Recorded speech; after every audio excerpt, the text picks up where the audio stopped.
Hello, everyone. I'm Olympia. Thank you for being here with me in this wonderful place called Lights Out Library, and I have a great story to tell you. I hope you're ready for new historical mysteries, because this is what I have in store for you tonight. Who has never dreamed of finding an ancient treasure, hidden or lost centuries ago, that would suddenly reappear, opening a window to times long past? Tonight, I will tell you about real or supposed treasures that have disappeared and may be waiting somewhere to be rediscovered. As always, of course, we will take a look at the historical context and who owned them in the first place. This will take us from the Middle Ages to the last court of the Tsars of Saint Petersburg during the last years of the Russian monarchy. But first, I would like to take a few seconds of your time to let you know that we have a Patreon page for those of you who wish to and can support this project. Patreon is a platform that allows you to contribute directly to our work financially. And because we believe in keeping things simple and fair, while our starter plan begins at $3 monthly, here's a wonderful part. Everyone who joins our community gets access to absolutely everything we offer, regardless of what they're able to chip in. Whether you can contribute a little more or stick with the basic amount, you'll enjoy the same perks, because the world is a better place when the sun shines for everyone. If you join, you will gain access to various new features, like downloading all our episodes with or without background sounds. You can also listen to several exclusive to our Patreon episodes, advanced releases, and updates on upcoming episodes. We hope to see you there soon so that we may continue developing Lights Out Library, which we enjoy so much. You will find a link in the description box and also pinned under the video. But before we begin, if you wish to, you may close your eyes and allow yourself to forget about any worries as we embark on this adventure together. Now assume a comfortable position. Maybe move a bit to settle and take a long, deep, relaxing breath. And when you slowly exhale, feel your shoulders drop. Release the tension in your neck. Let your face soften and your jaw relax. Make sure your fingers are not clenched and that your limbs are relaxed too. And allow the sound of my voice to guide you through this journey. And now, it's time to explore. Let's begin immediately with our first story, the treasure of the Knights Templar, and with it, all the legends or the myths that surrounded the Templars. More than 700 years ago, on a Friday in October 1307, the King of France ordered the Grand Master of the Knights Templar and schools of other people from the same organization to be arrested. The arrest warrant stated that the Knights Templar were enemies of the faith, that they would all be imprisoned and forced, by torture if need be, to confess crimes ranging from blasphemy or the worship of idols to financial corruption and fraud. 6 weeks later, Pope Clement called all monarchs in Christendom to arrest all Templars and seize their assets. After years of interrogations and trials, the leaders of the order would be executed, burnt at the stake, and the thousands of surviving members of this once powerful order returned to civilian life or joined other orders of knights. Everywhere their assets were confiscated. The loans they had granted were canceled to never be repaid. And what had been the most glorious, the most powerful religious military order in Christendom was dismantled. Their fortune had disappeared. Or had it? Did something remain hidden somewhere? The possibility of a hidden, lost treasure is only one aspect of a multifaceted legend of the Templars, which also includes the worshipping of a mysterious entity, relics like the Holy Grail or the Ark of the Covenant, and more secrets, rumors, or speculations. There is a lot to unpack. Let's dig in. The Knights Templar were a religious military order, that is to say, a religious organization.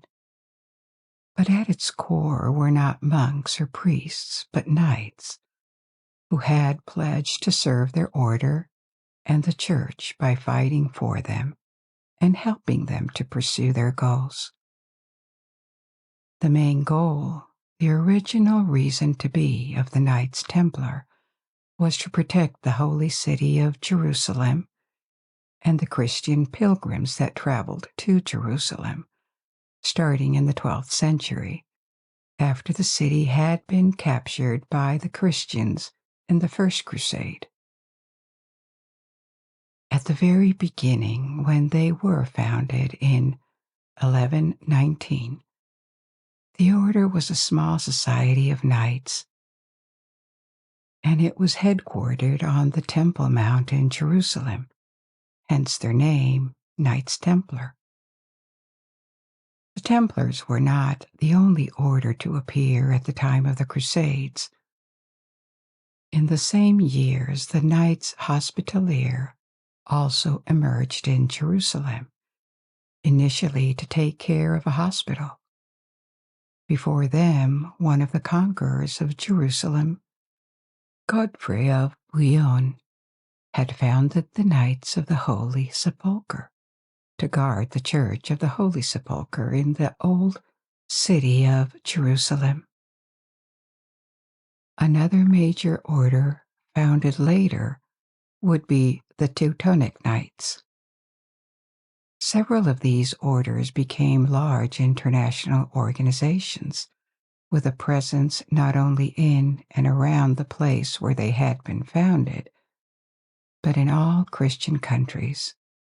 Several of them grew to several thousands of members, and they lasted for a long time. But in the 12th and 13th centuries, none of them was as successful as the Templars. When it came to recruiting more members, aligning troops in the numerous battles of the Crusades, or developing diplomatic relations and acquiring influence and wealth. In fact, the Knights Templar quickly evolved from a small group of pious knights to a political and economic entity that had dozens of houses, also called commanderies, scattered across Europe and the Levant. They also had their own strongholds, and over time they accumulated considerable assets: abbeys, land, buildings, vineyards, ships, and workshops. The order was joined by thousands and thousands of new members, to the point that in the 13th century, only 10% of the members were knights. The remaining 90% were in support positions, taking care of the order's logistics and possessions. Part of this wealth was dedicated to the crusade-related mission. They funded expeditions, maintained their military presence, and occasionally paid ransoms, including the ransom of King Louis IX, St. Louis, when he was made prisoner in Egypt during the Seventh Crusade. But this didn't stop the order from accumulating more wealth.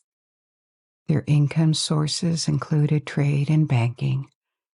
They lent money to high nobles or kings who needed funding, and even provided financial services to the crusaders and pilgrims. When someone wanted to go to the Holy Land or travel to another destination, they could sell or mortgage their assets to the local commandery of the Templars. They were given a letter of credit, and with this document they could go to any other commandery to redeem funds without having to travel with treasures, coins, or precious metals. In practice, the Templars increasingly looked and acted like an international corporation, and by the end of the 13th century, 150 years after their creation, this had begun to pose significant resentment. As long as the Crusades to the Holy Land were active, there was a justification for their wealth and power. But by the second part of the 13th century, the crusading movement was declining. Catholic states created in the Near East had lost ground and could no longer hope to retake it. So this challenged the very reason for being of the Knights Templar. But at this point, their organization was wealthier than ever, and the bulk of its possessions was in Western Europe, especially in France, which had been their historical center after Jerusalem. Because most of the participants in the First Crusade had come from France. So who did they annoy? First, sovereigns. Sovereigns they had lent money to and were unable or unwilling to repay their debt, especially the King of France at the time, Philip IV. But it was not only kings. The popes and a part of the high clergy were also displeased. For a long time, the popes had encouraged the order because it made a very valuable contribution to the Crusades. For the papacy, the power of knights' orders that were built on religious foundations was a way of gaining secular power. They could count on organizations that were not regular kingdoms and were intrinsically bound to the Catholic Church. They had been sanctioned by the popes themselves, and so the power of these religious orders was not directly controlled by the Roman Catholic Church, but in practice, it was like an extension of it.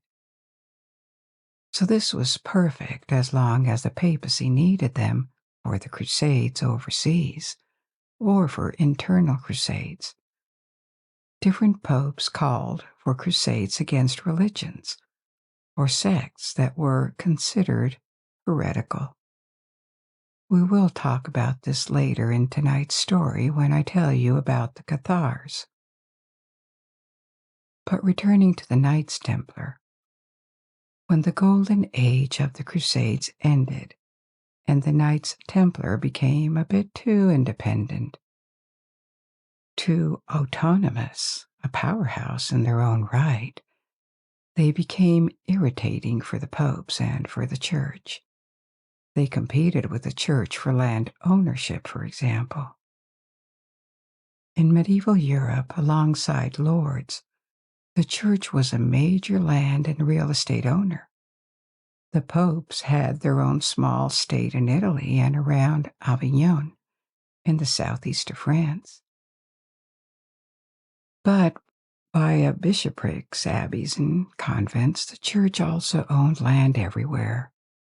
Most of the time, these possessions were not exploited to earn a profit, but defended charitable works. The church was the main and often the only provider of food, shelter, and care for the poor. It had hospitals, and in the countryside, church land was often accessible for free to the peasant communities. They could let their cattle feed on it, and that helped families support themselves. The church's income also served to commission buildings and works of art. So the idea was not to accumulate, but via land ownership. The Catholic Church stayed deeply involved in the fabric of society because everywhere its presence was massive and very visible, not only in spiritual or religious life, but also material life, to a point that is hard to imagine for us today if we live in a Western secular country.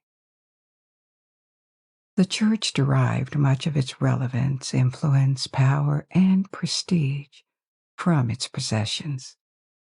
Seeing the Knights Templar competing with the church, with all their commanderies and their acquisition of estates, was increasingly disturbing to the successive popes. They went from being very supportive in the early 12th century, when the order was founded, to slightly annoyed and ultimately furious at the turn of the 14th century.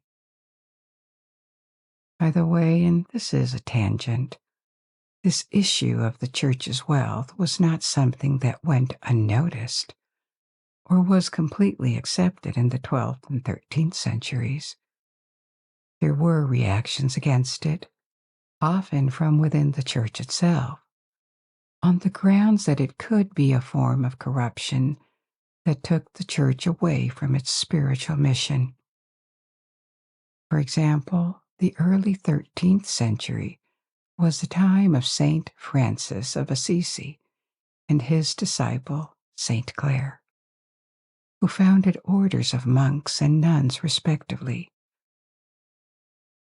The Franciscans and the Poor Clares or Clarices, with rules that emphasized radical poverty, not only individually but collectively. Communities following their rule had to own nothing and voluntarily depend on the goodwill of the people. They are called mendicant orders.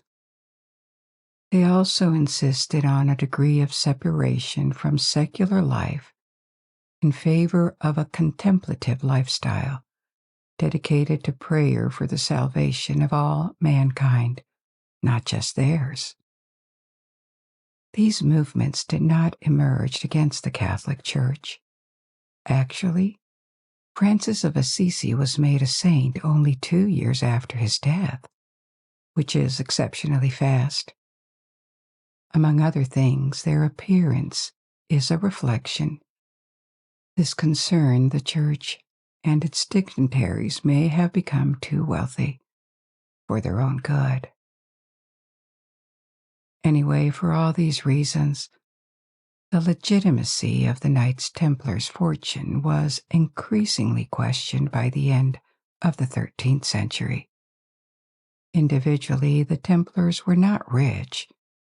They completely depended on the order for everything, from their food and clothing to their housing.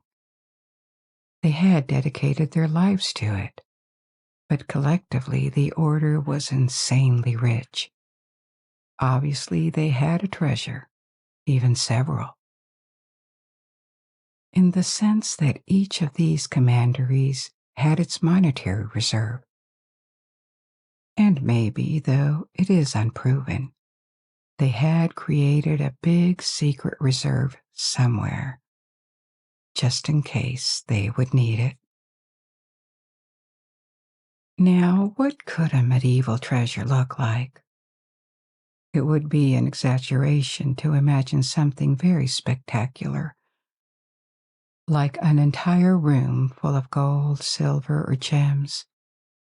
And why is that? Because precious metals were particularly scarce all throughout the Middle Ages in Europe. There were a few gold and silver mines, but not many. And structurally, precious metals tended to flow out of Europe. Commercial links with the rest of the world were not intense, but they existed with Byzantium and the Muslim regions of North Africa and the Middle East. The value of what Europe imported was structurally higher than it could export. Medieval Europe bought spices and, to a lesser extent, luxury goods like fabrics, semi-precious stones, incense, and ivory. Its exports were of lesser value, so ultimately there was a difference to pay in gold or silver. As a result, the stock of gold and silver in Europe tended to stay flat or diminish over time. Because they were scarce, gold and silver had a very high value, so accumulating hundreds of pounds, entire chests of these metals, was simply impossible.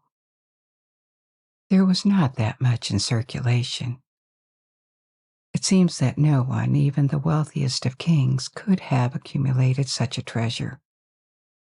Real wealth in Western Europe at the time was essentially in the form of land, and to a lesser extent, real estate and productive assets like mills, workshops, or wine presses. This is what wealthy individuals and institutions owned. So it would be most probably unrealistic to imagine a very voluminous treasure of the Templars. They were rich, very rich. But even though we lack an exhaustive view of their accounting, it seems unlikely that they ever could fill several chests of gold or silver, because no one could in Europe. This situation with the rarity of precious metals would change completely in the 16th century, when the Spanish began to bring huge quantities of both metals to Europe from America, first taken from pre-Columbian people and then extracted from mines. So via Spain, Europe was suddenly flooded with more gold than probably ever before, to the point that it reversed the secular scarcity of precious metals. This had various economic consequences, like a sudden spike in inflation. Prices expressed in gold and silver began to rise. But in the 13th century, where we are now, there was nothing of the sort. And this is why, if the Templars had a treasure, it is more realistic to imagine a chest or two rather than a huge pile of gold. Now, why a lost treasure of the Templars? Because the order ended abruptly and was dismantled by force. I told you before that the legitimacy of their fortune had been reduced by the end of the Crusades to the Near East in the late 13th century. They also had made powerful enemies, especially the King of France, Philip IV, the Pope, and multiple lords. These enemies had reasons to resent the order. In the case of Philip IV, the main motivation was financial. He was heavily indebted to the Templars. He owed them a fortune that would most probably never be repayable. And as long as these debts existed, it gave the order leverage over him. So in collaboration with the Pope, Philip IV organized a campaign to ruin the Templars' reputation. Campaign that for the most part was pure defamation. Multiple claims were made against them in the years 1307 to 1310, some rather outlandish. But many legends that remained associated with the Templars are rooted in this period, and the claims that were made against them. So let's take a look at these different legends or rumors that began to surround the Knights Templar. Of all the accusations made against the Templars, some were actually possible, like accusations of financial fraud or acting for financial profit rather than any praiseworthy aim. Others seem to have been entirely made up to discredit them. For secret societies, esotericists or novelists of the following centuries, these were the juiciest. In that category, we find accusations of idolatry. They would have abandoned their Christian faith to worship a god, an idol called Baphomet. The name Baphomet appeared in trial transcriptions from the Inquisition of the Knights Templar, starting in 1307, when the order and its leaders were investigated. The term Baphomet was not entirely unknown before, since from the end of the 11th century, it occasionally appeared in chronicles or letters written by Crusaders to the Near East. To this day, it is unclear what is exactly named. It could have been an ancient god, a demon, or it could have been something to do with the Muslims. It could be a corruption of the name Muhammad. From Arabic to Old French. The Crusaders of the First Crusade knew very little about Islam. They came from regions that were very separated from the Muslim world. So to them, Islam was part of an imprecise and broad group of pagans and heretics. The term was also used in the 12th and 13th centuries in poems and other texts written in the south of France, and we don't exactly know how people understood it. What is obvious is that Baphomet was considered an evil, unchristian entity. It seems that when the Inquisition and the King of France needed to pin accusations on the Templars, the term Baphomet was already associated with the Middle East and heresy. So it was repurposed to become a kind of god that the Templars would have venerated secretly instead of the true Christian God. This was made somehow plausible by the Templars' connections with the Middle East and the Holy Land. They were founded in Jerusalem, and until the end of the Crusades, a few years before their trial, they had kept connections with this region. Other than this vague connection, there is no tangible proof of anything, no proof that the Templars ever developed a cult. The only elements are these accusations and the confessions of some members that were obtained through torture and often retracted later, which gives them credibility. There is no hard evidence like contemporary texts or places of worship, such as temples or statues, nothing. And this is suspicious because it would have been in the interest of their accusers to expose any evidence. Like other legends we will review in a minute, this one stayed in the memories for a long time, until it entered various Western esoteric or occult traditions, especially in the 19th century. Typically, if you search for iconography, images of Baphomet, you're going to find a half-human, half-animal creature with the head of a goat and various esoteric symbols on its body. This depiction appeared in the 19th century. There was nothing of the sort before. And it also seems there is no trace of Baphomet in the Middle East either. At least no documents, testimonies, or representations indicate that such a cult would have ever existed.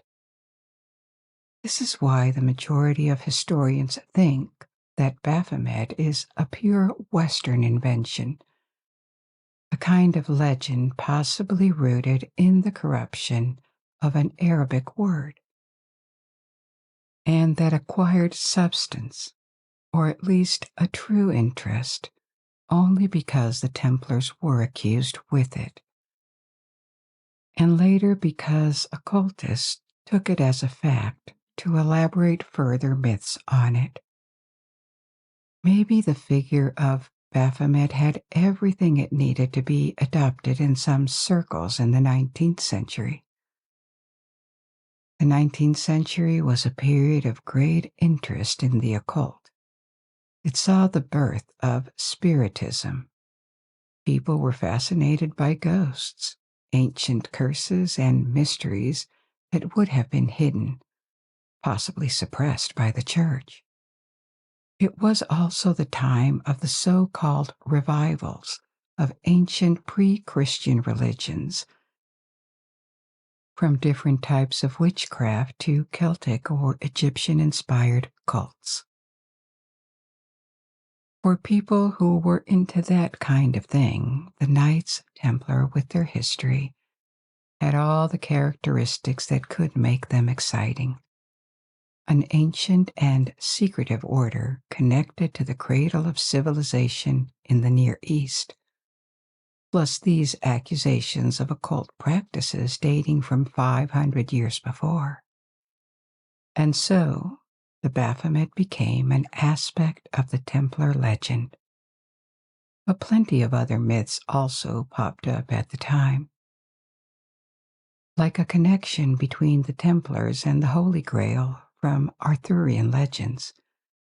It was said that the knights would have discovered the Grail and kept it. There is no medieval source that would suggest such a thing. But this hypothesis grew in the 19th century, and it kind of forms the basis for the third Indiana Jones movie, if you've seen it. Or stories saying that they had found other relics. From the Ark of the Covenant to True Cross or Hidden Gospels that would shed a totally different light on Christianity and needed to be destroyed or hidden to avoid a new truth being revealed. They were even connected to Freemasonry for good measure. All these different stories possibly sound familiar to you or ring a bell because they are still lingering around in pop culture. We vaguely know about them because they are products of the 19th century, occultism, or pseudo-historical literature that were later turned into entertainment in the 20th century. Think about the Da Vinci Code, or all these novels and movies about ancient relics hidden by secret societies. These tropes are very often connected to the Knights Templar, but interestingly, there is no medieval source that supports them. They all appear during the past 200 years. Yet another enduring legend is the curse of the Templars. The last Grand Master, Jacques de Molay, would have cursed his accusers before his execution. As you see, this aura of mystery and legend is something that the Templars acquired since the 19th century, and with it also grew interest in another hypothesis, the hypothesis of their lost treasure. After all, this is one of the most plausible legends about the Templars because it is not supernatural, and it is even credible for such a wealthy organization and there are records that prove the existence of monetary reserves. Chests of coins owned by the order at the beginning of the 14th century, accounting books, testimonies, and even records of gold and silver coins seized to be transferred to the royal treasury of Philip IV. The question is, did they manage to hide some of their money or a large secret reserve somewhere? Several indirect testimonies of Templars who would have escaped with loaded horses or wagons just before the arrest of the order's masters. Indirect testimonies, because they were obtained during interrogations, possibly with threats or acts of torture, and they were presented as hearsay or facts told by a third person to the interrogated Templar. So they have to be taken with a grain of salt. But they include the story of a dignitary of the order. Gérard de Villiers, escaping with 50 horses and then 18 galleys to the Mediterranean Sea with treasures that never reappeared. Or a chest of more than 6,000 coins of gold and silver that would have been given to a fisherman to hide. It is true the Templars had horses, wagons, and fleets of ships, but there is no element to corroborate these stories. What is factual, however, is that it's not uncommon in France, England, Germany, or Italy to discover treasures by accident. Most of the time they are not spectacular, but they still have significant historical and monetary value. They can date from as far back as antiquity, and they were buried or hidden in the walls of old buildings of different periods. Some were lost when their owner died without revealing the secret and were rediscovered centuries later during excavation or renovation works. That includes medieval treasures. In France, for example, a chest dating from the time of the Templars was discovered underground in the 1990s. It seems it belonged to a merchant who hid it there and never came back. So it was probably not a Templar treasure. But it shows that the discovery of reserves hidden by the Templars is not unthinkable. There are stories about such treasures in many different towns and castles in France, to the point that in the 1960s, they were even taken seriously enough by the Minister of Cultural Affairs to organize a search at Château de Gisors, an old medieval fortress in Normandy that, for a time in the 12th century, had a Templar presence. However, nothing was found. So at this point, the existence of one or several treasures of the Templars remains an open question. The main problem is that there is no defined area to search for it. If it existed, it is also possible that it was found and never made public, or that it was lost at sea. Or maybe it just waits somewhere underground or in the walls of an old building, and one day it could be found by accident. I am now going to tell you about another possible medieval lost treasure, the treasure of the Cathars. We are going to stay in the Middle Ages, and our second story of the night begins in 1244, in the southwest of France, near a village called Montségur.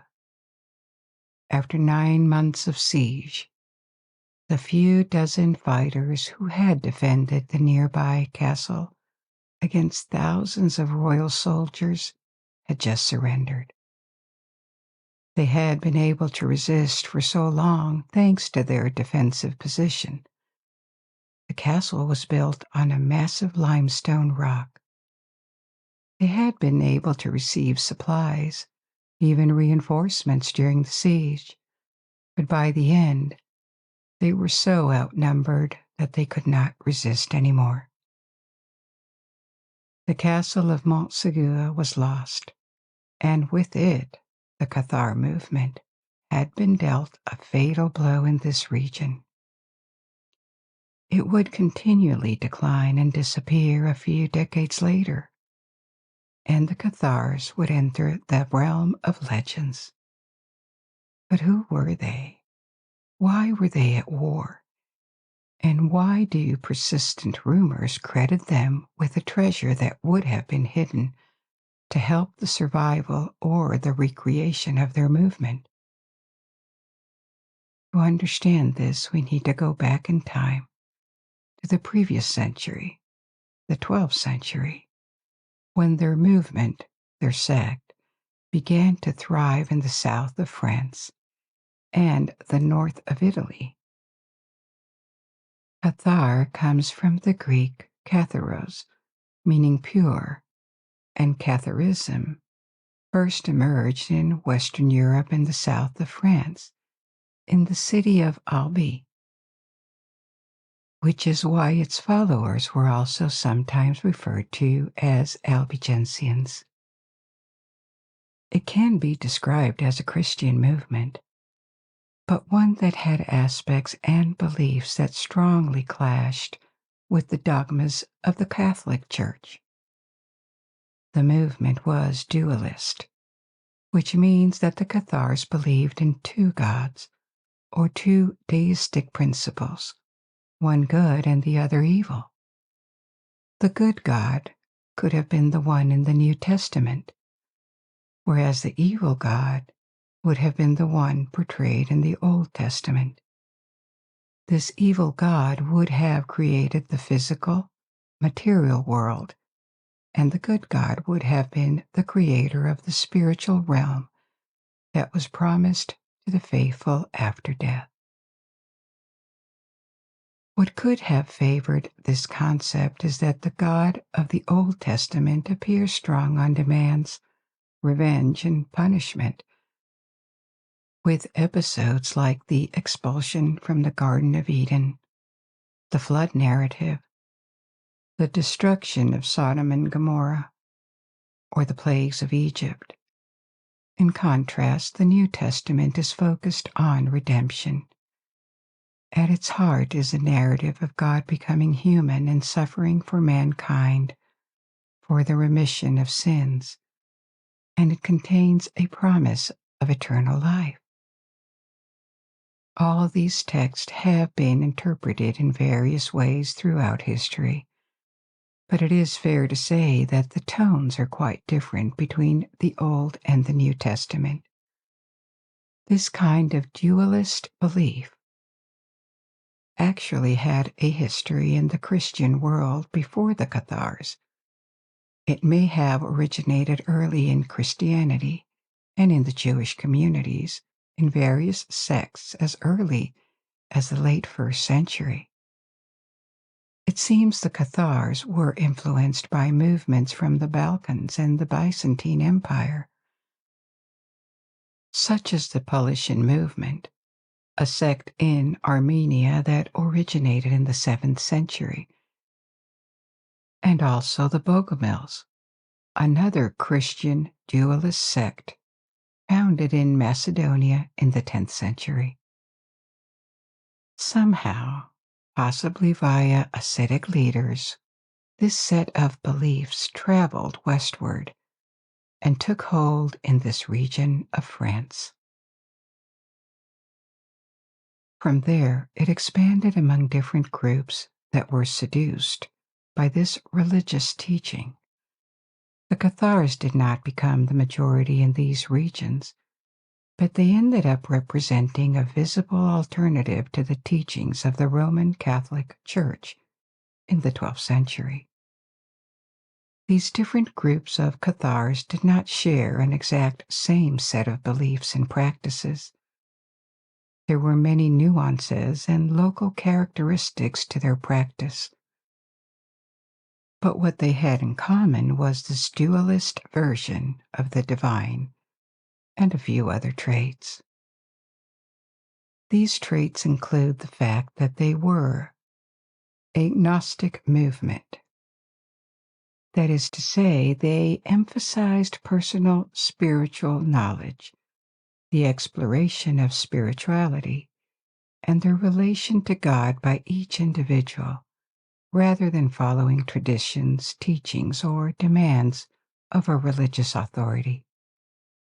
They also believed that human spirits or souls were the spirits of angels trapped in the material world, in the realm of this evil God, and that these spirits, our spirits as humans, were destined to be reincarnated until they achieved salvation and could rejoin the good God in heaven. To achieve salvation, to put an end to the cycle of reincarnation, the Cathars had a ritual called the consolamentum, a form of baptism performed when death was imminent. To come close to salvation, the Cathars were invited to reach the state of perfect. The perfect was an individual who had become eligible to return to the good God. And this title of perfect or perfecti was increasingly given to the leaders of the movement. Now, you don't need to be an expert in Christianity or Catholicism to immediately see that the beliefs of the Cathars were problematic for traditional or dominant orthodoxy. A dualistic God, the idea that the God of the Old Testament would be the devil's reincarnation, the rejection of the Catholic Church as legitimate guide, and sacraments that were not recognized by the organized church, all of these were quickly considered unacceptable, a totally heretical belief. Because we were in the Middle Ages, the concept of freedom of religion or the peaceful coexistence of interpretations of the Christian faith that were at odds was just unthinkable. Sometimes out of necessity, the church found accommodations. But in that case, this was happening near the heart of Christendom, southern France and northern Italy. And because religion was so deeply interwoven with social life and politics, rejecting the teachings of the Catholic Church to adopt others that were so different could not be regarded as a simple private matter of conscience.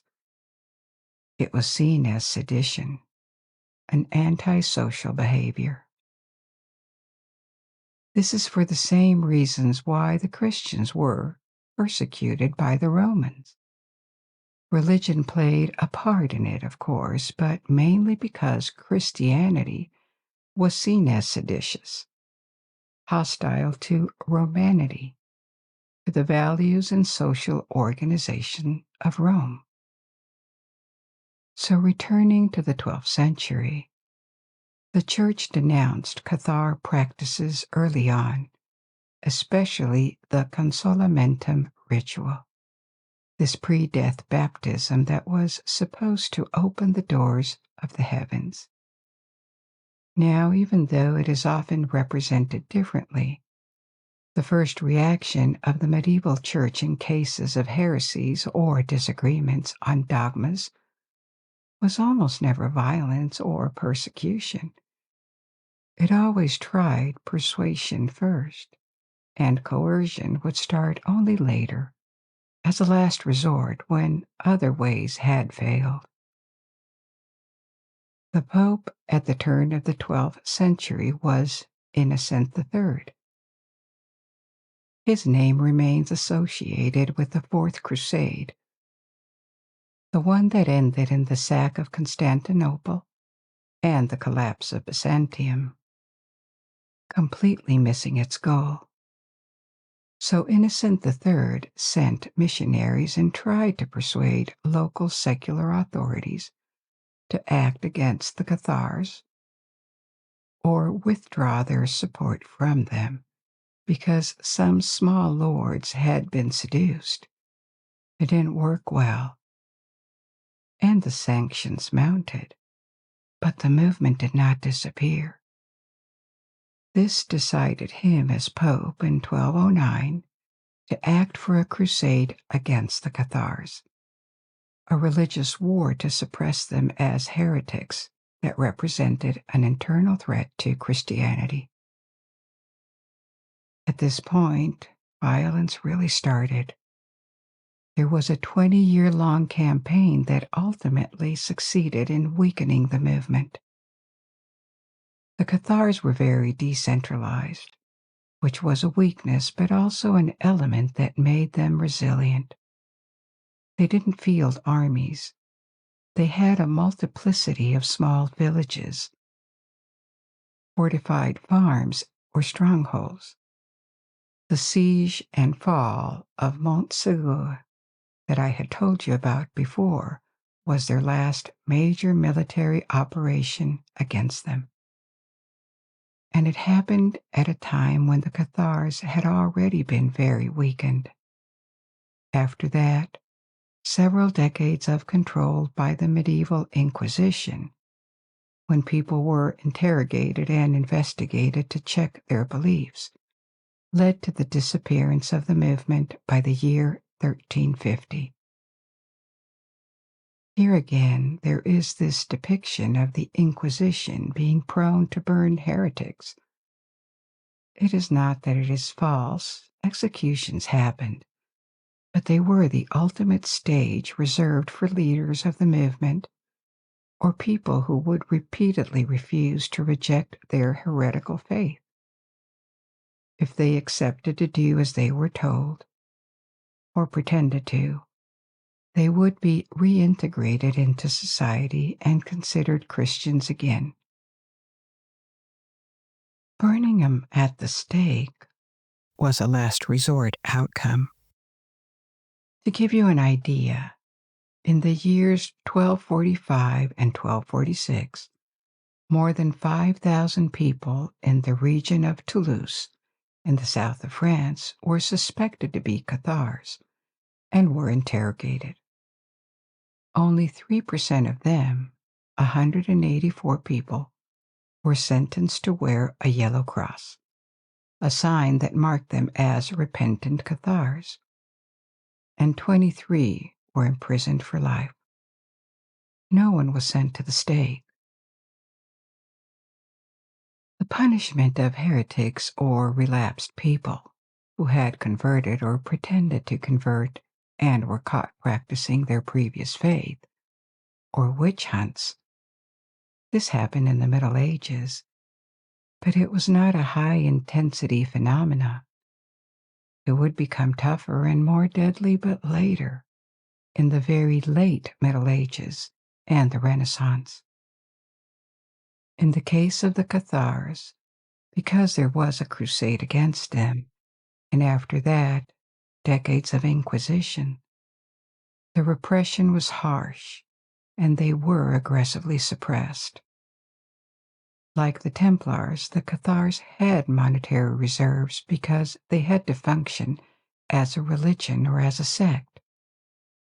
These reserves were accumulated through donations and were used for charities, to feed and house their leaders, to have manuscripts copied, or during their persecution to pay protectors or traffickers who ensured their security.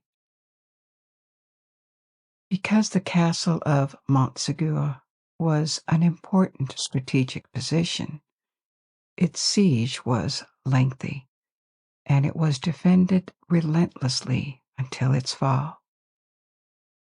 The rumor that there could have been a treasure there quickly spread.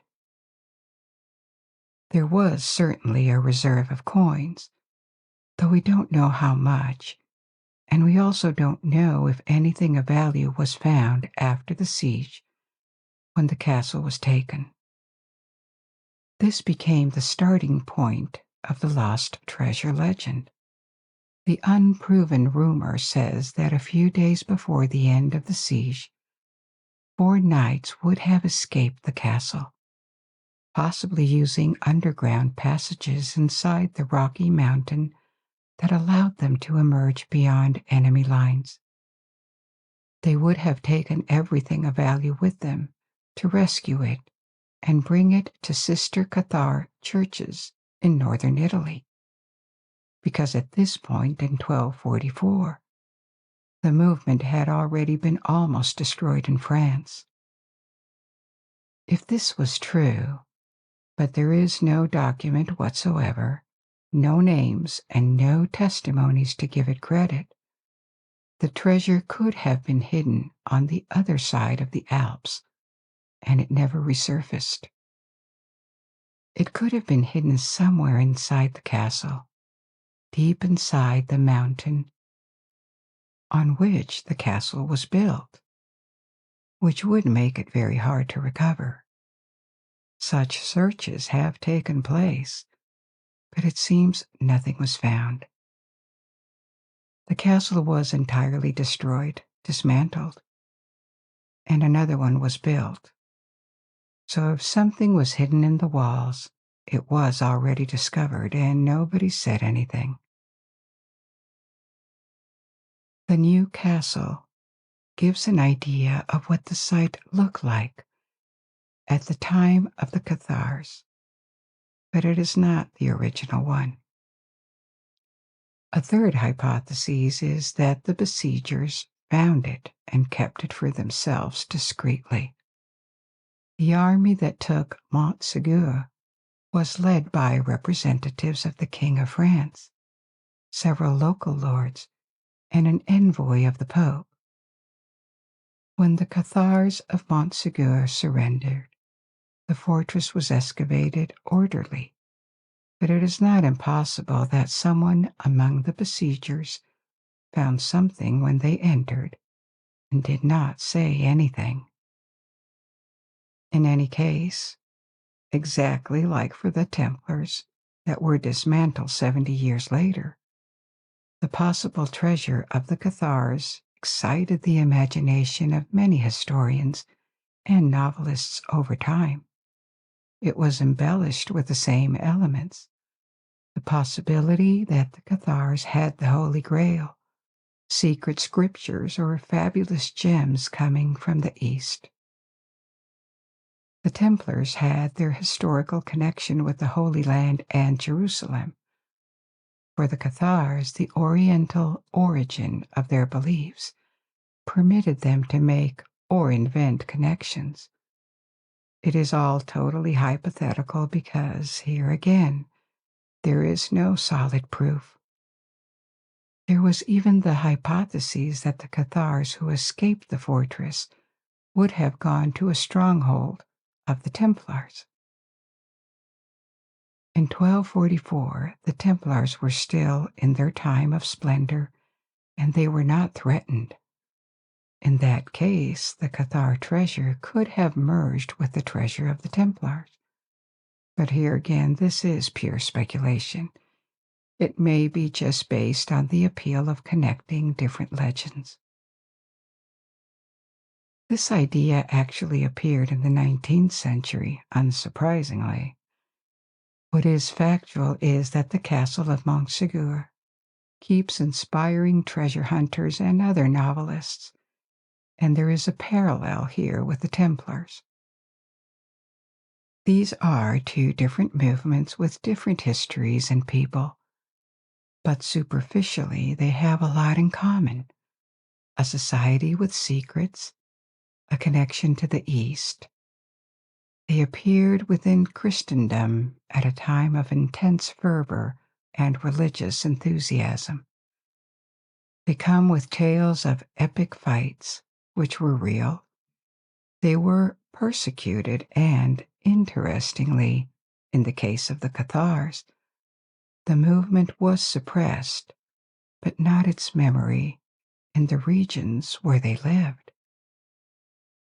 There is a kind of appreciation for them that slowly built up, probably helped by the fact that they were persecuted for their faith and disappeared. They were victims of religious intolerance. With this has grown a theory that the treasure was of a spiritual or immaterial nature, a revelation, a truth that would have been lost or hidden. This is again purely speculative, and skeptics would probably call that romantic divagation. And maybe it is, but there is no denying that the story of the Cathars is compelling and intriguing to many. We do have one last story left for tonight, and this one will take us 600 years later, to the time when the last Tsars of Russia reigned from Saint Petersburg, a spectacular and brilliant capital at the time. It would soon be deposed, and the last royal family of Russia would disappear in tragedy during the Russian Revolution. In the turmoil of the revolution, a lot of precious works of art and artifacts owned by the Romanovs, the reigning dynasty, were dispersed. They were resold around the world, and some of them entirely disappeared.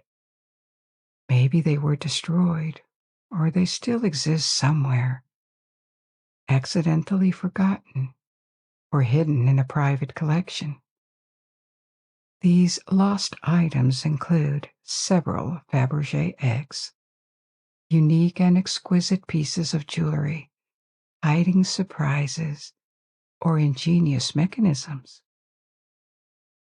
And this is what I'm going to tell you about now.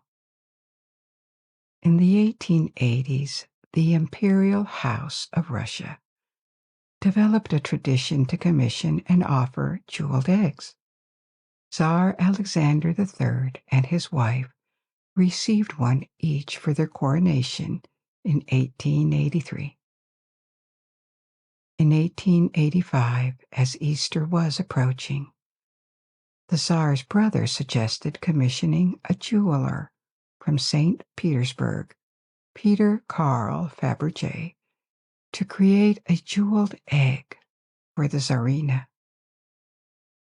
Fabergé worked on it and delivered his first egg, known as the hen egg. It had an outer enamel shell that could be opened, revealing a smaller golden yolk, which would also open. Like a Russian doll, it revealed a golden hen inside. The hen, which could also be opened, held a miniature replica of the imperial crown, made of diamonds and a ruby pendant. This gift was much admired for its refinement and ingenuity. So a few weeks later, Fabergé was made an official supplier to the court. The following year, the Tsarina commissioned another egg. This one was called the hen with sapphire pendant, and its exact design is unknown because it was lost. Its last documented location was the Kremlin in Moscow in 1922, shortly after the revolution. But after that, it no longer appeared. It is unknown whether it was destroyed or is in private hands. However, when it was originally offered, it was once again a success, and from there the tradition of commissioning new eggs each year was established. Fabergé was given complete freedom to design new eggs. The only requirement was that each contained a surprise, and that each be unique. In total, over 30 years until the Russian Revolution, the House of Fabergé made 52 eggs for the House of Romanov. And soon these creations enjoyed great fame. A few private clients commissioned more eggs, including the Rothschild family, the Duchess of Marlborough, and the Yusupovs. The Yusupovs were a Russian princely family renowned for their immense wealth and their art collection. Over time, the eggs became increasingly complex and very diverse, featuring mechanical automata, extremely precious gems, or portraits. They were all identified with different names, and the tradition ended only in 1917 with the revolution. The last imperial egg, called Constellation, remained unfinished. It was made of blue glass with a crystal base that resembled a cloud or nebula, with an interior containing diamonds arranged depicting stars in a celestial dome and a clock mechanism. Of these 52 eggs, 46 are scattered around the world in museums in Russia, America, and the UK. Some are known to be in private collections, but 6 are missing. They include the second egg, hen with sapphire pendant, that I already mentioned. This one got lost after 1922. There is also the fourth egg made in 1888. This one was called Cherub with Chariot. Its exact design is uncertain. Only a blurred photograph remains of it. It is believed to have contained a chariot pulled by an angel, with a clock inside the chariot.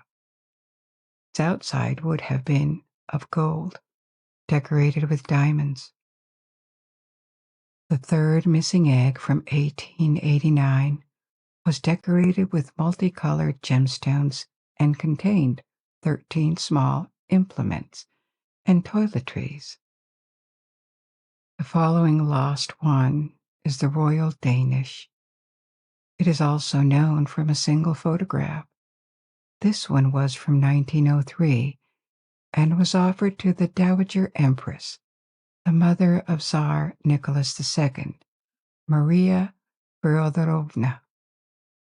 She was born in Denmark. The egg commemorated the 40th anniversary of her father's accession to the throne of Denmark. It was sent to Copenhagen, the capital, but its whereabouts got lost. The egg opened on top and contained miniature portraits of King Christian IX of Denmark and his wife. The latest disappeared egg is from 1909 and was also offered to Maria Feodorovna to commemorate the death of her husband, Tsar Alexander III. Finally, the sixth one was partially lost. It was made in 1897, and the outside disappeared. Only the surprise inside remains, a heart-shaped photo frame that opened as a 3-leaf clover, revealing portraits of the Tsar, his wife, and their first child. Are these eggs lost forever? Not necessarily. They could reappear, and a good proof of that is exactly what happened to an egg from 1887 called the Third Imperial. It can be opened by pressing a diamond, which releases the egg's lid on top to reveal its surprise, a gold lady's watch. This egg was kept from 1887 to 1917, the year of the Revolution, at the Russian Imperial Cabinet in Saint Petersburg. It was confiscated with many others in 1917 and sent to Moscow, where it was kept at the Kremlin. After 1922, its trace was lost, and even the memory of its existence. However, before the revolution in 1902, a photograph had been taken at an exhibition in Saint Petersburg, and two Fabergé egg experts recognized this 1902 photo in an auction catalog from March 1964, meaning that in the 1960s the egg had been sold at an auction, but not identified as a Fabergé egg. It was not listed as such in the catalog. This realization happened in 2011, almost 50 years after the auction. The auction had taken place in the UK, so it was assumed that the egg was probably still in this country. There were articles about it that stayed online, but the egg did not appear until 2012, when a scrap dealer in America went online to research the gold egg that he had purchased a decade earlier for $13,000, based on its weight in gold and the estimated value of the diamonds and sapphires it contained. He wanted to find another buyer quickly or sell it in pieces, and because the watch inside had a brand, Vacheron Constantin, he Googled egg and the brand name, which sent him straight to British articles mentioning the disappeared Fabergé egg from 1887. Everything matched: the brand name on the watch, the size, the appearance.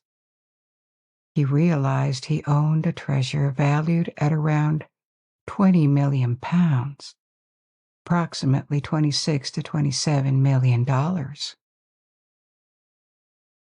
The name and location of this man were never disclosed, but the expert who took the trip for an appraisal said it was in a modest house in the Midwest near a highway and Dunkin' Donuts, so he was probably not very rich.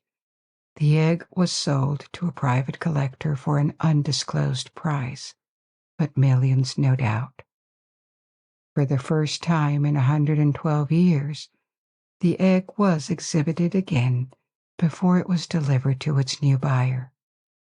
This happened in 2014. What happened to the egg between its disappearance in Moscow around 1922, its sale in 1964 in England, and then its purchase around 2004 at a flea market in the Midwest is completely unknown. We can only imagine how many times it changed hands, waiting for several decades to be rediscovered for what it was. We have come to the end of our mystery night. I hope you enjoyed this adventure, and I invite you to discover and learn more. Now you can let go and sleep. Or if you're not sleepy yet, you may pick another story from my ever-growing library. And until we meet again, good night. Sleep well.